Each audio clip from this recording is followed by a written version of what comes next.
Esse vídeo vai ser a segunda parte do tema que trata da inserção do negro na sociedade de classes. Vamos dar prosseguimento a essa discussão.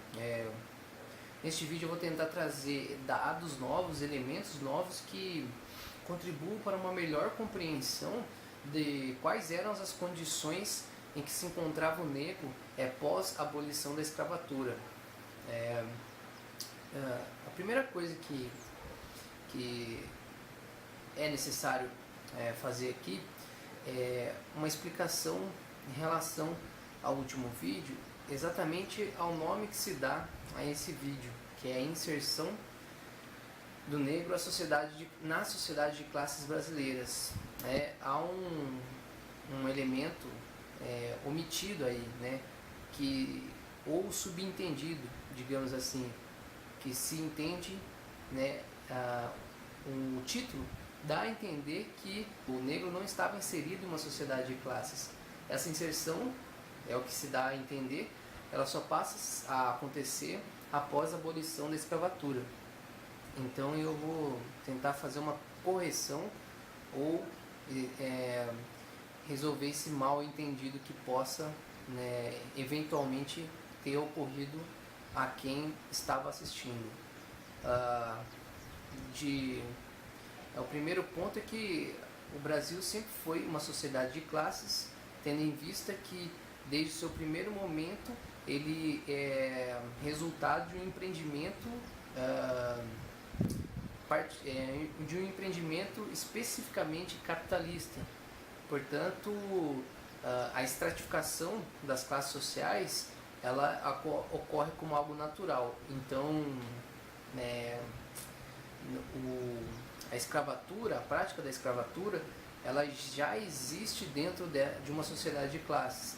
É claro que, e aí que está o ponto talvez principal para se compreender o que o título do tema quer efetivamente dizer. É claro que anteriormente, na ordem escravocrata, você tinha uma pequena mobilidade social, isto é, as pessoas que nasciam em determinada classe social, seja ela dentro do estado do cativeiro, ou seja ela fora do estado do cativeiro, como filho de um grande fazendeiro, de um grande latifundiário, ou filho de um pequeno lavrador, que era uma parcela muito reduzida da sociedade brasileira, ou mais adiante, no século XVIII, XIX, quando as cidades surgem de modo mais visível e ocorre esse processo de urbanização, os homens livres, eles também dificilmente conseguiam ascender socialmente e economicamente em uma ordem escravocrata rigidamente hierárquica. Então, embora existisse, sempre tem existido uma estratificação social, essa estratificação não tendia a uma mobilidade social. O que ocorre é que no século XIX, com o possível fim da ordem escravocrata, a possibilidade de ascender socialmente, de ocupar condições superiores na sociedade de classes brasileira era maior. E é nesse sentido que o título do tema está se referindo. É a possibilidade dos negros conseguirem ocupar um lugar na sociedade que tenha maiores condições de sobrevivência, por exemplo. O livro do Sidney Chalub, chamado Trabalho, Lar e Botequim, ele levanta algumas informações a respeito de uma comissão especial instalada na Câmara dos Deputados, no Congresso Nacional, ainda no período imperial, se eu não me engano, que discutia a repressão à ociosidade. Era um projeto de lei que visava reprimir aquela parcela da população brasileira que estivesse utilizando o usando do seu tempo para outros fins que não fosse o trabalho. Isso é um ponto, e eu só toco nesse ponto porque ele está intimamente vinculado com a questão dos negros pós-abolição, né? Com o contínuo declínio da ideologia senhorial escravista e com o possível fim, portanto, de uma ordem escravocrata que implicasse na adoção da mão de obra livre e assalariada, a classe dominante, que até então ignorava a questão do trabalho, isto é, eles não se preocupavam em refletir e problematizar o significado do trabalho para a sociedade brasileira, visto que este problema, esta questão estava circunscrita a uma lei específica que assegurava a propriedade privada. Então, a questão do trabalho ela já estava resolvida desde que o proprietário o latifundiário, o senhor de escravos, tinha a segurança de que a sua propriedade não seria violada devido a existir uma legislação escravocrata. Então essa questão foi por muito tempo ignorada, pelo que me parece. Só que conforme o tempo foi passando, o Brasil foi, em virtude de uma pressão externa muito forte da Inglaterra, que se interessava em aproveitar, tirar o melhor proveito do mercado interno brasileiro com a exportação dos seus produtos manufaturados, traria benefício aos ingleses, aos britânicos, se o Brasil extinguisse a prática da escravidão. Então, 1850 é uma data capital, em relação a isso, porque se extingue o comércio internacional do tráfico negreiro. Pelo menos legalmente o Brasil tomou as medidas necessárias, mesmo que tardiamente, porque ele também sempre adiou essa decisão, E depois de 1850 as elites brasileiras passam a dar mais atenção à questão do trabalho, porque há um processo, que Sidney Chalub, nesse mesmo livro, ele cita como o processo de assalariamento, porque a abolição da escravatura faria com que os negros tomassem a liberdade para si e as utilizassem da maneira que eles achassem melhor. Só que isso implicava em uma liberdade em eles não aceitarem a realizar seus trabalhos, ou seja, a sujeição da mão de obra no mercado de trabalho, onde a força de trabalho é livre, assalariada, ela tem que se fazer através de concepções ideológicas. Um reflexo disso é essa comissão especial instalada para tratar sobre o tema da repressão à ociosidade, onde é liderada pelo ministro da Justiça na época, se eu não me engano é 1880, ministro da Justiça Ferreira Viana, e o projeto, visto que nesse período da história, nesse momento histórico do Brasil, boa parte dos negros já conseguiam obter a sua alforria de maneiras variadas, sendo elas através de fugas ou sendo elas através do trabalho. Você tinha escravos que eram liberados a morarem nas cidades e a enviarem certas partes dos seus salários, da sua renda, para os seus senhores até que alcançasse a quantia necessária para obter a carta do seu senhor.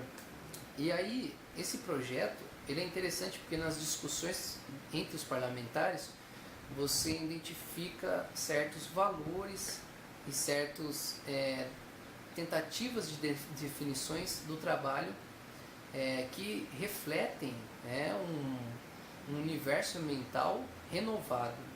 atualizado por parte da classe dominante e a forma como eles compreendiam os escravos em situações de liberdade, em situações recentes, na situação recente em que eles se encontravam. Então, a maneira mais geral de se compreender o escravo após a abolição, e essa maneira ela tem implicações sérias quanto à possibilidade de obter empregos, de ser aceito nas entrevistas, de ter uma inserção que gere que assegure a sua sobrevivência material.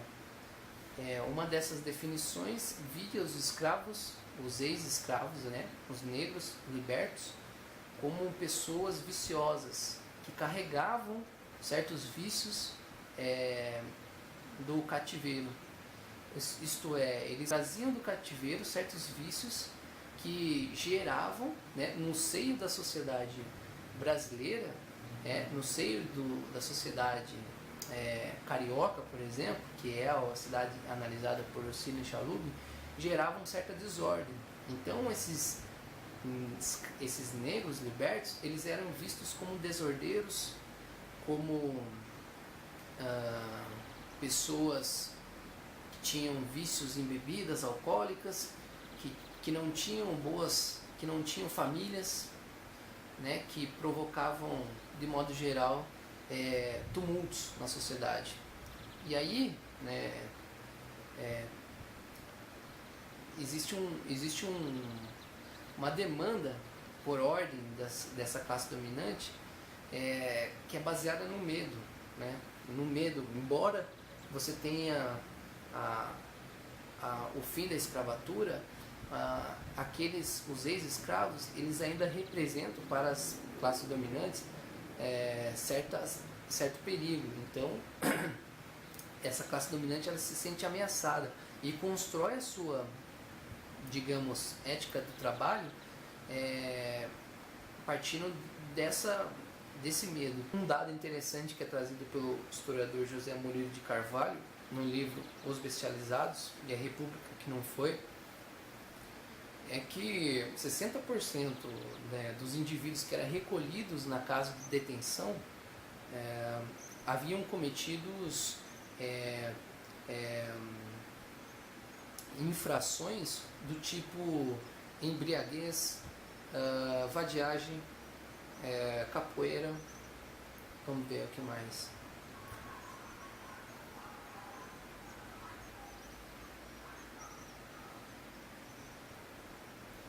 Acredito que, eu não estou lembrando mais, mas esses três eles já são importantes. Embriaguez, vadiagem, capoeira, e não precisa nem buscar muito para perceber que as pessoas que estavam envolvidas nisso eram os ex-escravos, os negros. Então você já vê que há uma criminalização por parte do poder do Estado nessas pessoas por não conseguirem obter empregos, né, que decorre também de uma incapacidade da indústria brasileira a absorver toda essa mão de obra, porque aí há um ponto interessante, porque a libertação dos escravos, principalmente então os negros que se dirigem para as cidades, se dá no momento de grande concorrência no mercado capitalista nascente. E essa concorrência se dá entre nacionais, geralmente então negros, portugueses, e imigrantes, que são geralmente portugueses também, mas em grande parte italianos. Essa concorrência existe aí, é uma fonte indispensável para entender esse período que Sidney Chalub nos fornece, são os processos policiais, os criminais, em que envolve conflitos, confusões em situações de trabalho. Essas situações de trabalho são, na verdade, os intervalos das jornadas de trabalho que os trabalhadores se dirigiam ao botequim em lugares cujo espaço permitia um certo lazer, era onde eles tomavam seu café, onde eles apostavam jogo, apostavam dinheiro em jogos e tudo mais. E geralmente nesses momentos que ocorria esses conflitos entre os trabalhadores. E entre a documentação levantada por Sidney Chalub, ele verificou que a maioria dos conflitos se dão entre imigrantes e nacionais. E, por exemplo, né, podemos utilizar um dos conflitos que ele apresenta, que se dá entre companheiros de trabalho de uma olaria. E aí ele utiliza o depoimento, né, do gerente dessa olaria como forma de analisar, mas existem outros depoimentos também. A situação é a seguinte: você tem 8 empregados nessa olaria. Desses oito, um é o nacional, da cor negra, e os demais são portugueses, assim como o gerente também é português. O negro, chamado Ramiro, ele um dia depois, né, de alguns dias de ser despedido, ele vai até essa olaria e começa uma confusão entre os trabalhadores, entre Ramiro e seus ex-companheiros de trabalho. E Ramiro, em um determinado momento, retira sua arma e dispara contra o português. Esse português não morre, mas o interessante é analisar as declarações deles nos depoimentos dados nos autos do processo. Então, todos os portugueses são unânimes em dizer que Ramiro agiu daquela maneira por inveja e por ter sido despedido pela sua ineficiência, visto que os adjetivos atribuídos a Ramiro era de desordeiro, autoritário, ele tinha mau procedimento, era uma pessoa muito provocador, e esses adjetivos, todos os portugueses utilizam para definir Ramiro. Ramiro, ele passa alguns meses, me parece, não lembro, meses foragido, e depois ele é preso, condenado por tentativa de homicídio e morre na prisão por outros motivos.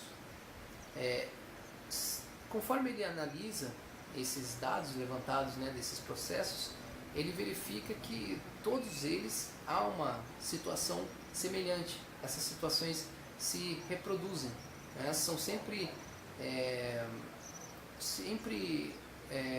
imigrantes que se solidarizam entre si nessas situações contra nacionais. Então, esse nacional, por exemplo, Ramiro, se sentia perseguido pelos seus companheiros de trabalho.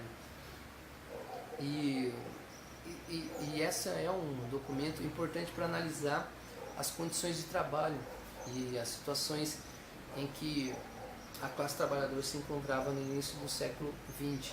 Em um momento, Sidney Chalub diz que os imigrantes, os estrangeiros, eles utilizavam as ferramentas fornecidas pelos construtores da ética de trabalho para reforçar a acusação contra, por exemplo, Ramiro, que eu acabei de contar a história. Então, essa ética de trabalho, né, todos esses valores, de você ser um bom trabalhador, de você ser alguém sóbrio, de você ser alguém moderado, que você tem uma boa moral, né, não facilitavam a sua contratação. E nessas condições, os ex-escravos, eles já se inseriam no mercado de trabalho com uma grande carga negativa em relação ao seu passado.